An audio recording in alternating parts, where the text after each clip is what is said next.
શ્રી હરિરાયજી મહાપ્રભુજીએ વૈષ્ણવ સમાજ ઉપર કૃપા કરીને શ્રી યમુનાજીના પદોના વિપુલ સાહિત્યમાંથી 41 પદોરૂપી રત્નો વીણી કાઢ્યા. તેમાં આપશ્રીએ અષ્ટછાપ ભક્ત કવિઓએ ગાયેલા શ્રી યમુનાજીના પદોમાંથી 4 પદો પસંદ કર્યા. આ પદોની સંખ્યા કુલ 32 થઈ. બાકીના ભક્ત કવિઓમાં શ્રી ગુસાઈજી પ્રભુચરણના સેવક ગંગાબાઈ હતા.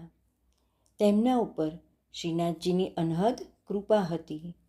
શ્રીનાથજી મેવાડ પધાર્યા ત્યારે ગંગાબાઈ શ્રીનાથજી સાથે મેવાડ આવ્યા હતા. શ્રી વિઠ્ઠલ ગિરિધરનની છાપથી વ્રજ ભાષામાં ઘણા પદો તેમને રચ્યા છે. ગંગાબાઈના રચેલા શ્રી યમુનાજી વિષયક પદોમાંથી 4 પદો શ્રી હરિરાયજી મહાપ્રભુજીએ વીણ્યા. આપશ્રીને શ્રી યમુનાજીનો સાક્ષાત અનુભવ હતો. સંપ્રદાયમાં શ્રી હરિરાયજીને શ્રી મહાપ્રભુજીનું જ બીજું સ્વરૂપ કહેવામાં આવે છે. શ્રી હરિરાયજીએ પોતે શ્રી યમુનાજી વિશે રચેલા પદોમાંથી 4 પદો પસંદ કર્યા. આમ 40 પદોની કુલ સંખ્યા થઈ.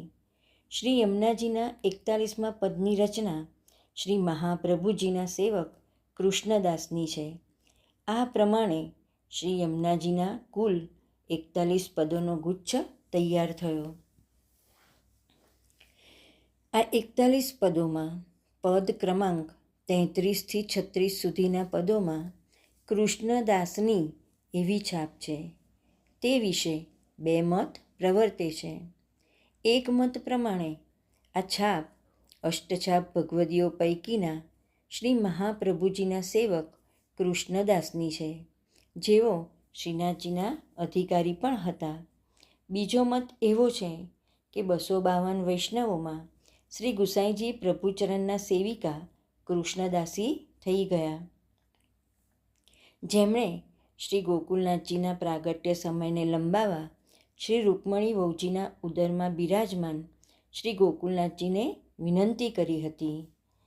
આપશ્રીનું પ્રાગટ્ય થયું ત્યારે મેરે ગોકુલનાથ આએ એમ કહી વધાઈ આપી હતી.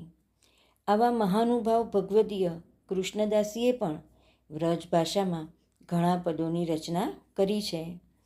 તેમના પદોમાં કૃષ્ણદાસની એવી છાપ મળી આવે છે. એટલે કે બીજો મત એવો છે કે તે પદો કૃષ્ણદાસીના છે. પદ 41માં કૃષ્ણદાસ એવી છાપ મળે છે, જે કૃષ્ણદાસ અધિકારીની રચના હોવાનું સ્પષ્ટ સમજાય છે. આ 41 પદ વ્રજ ભાષામાં છે.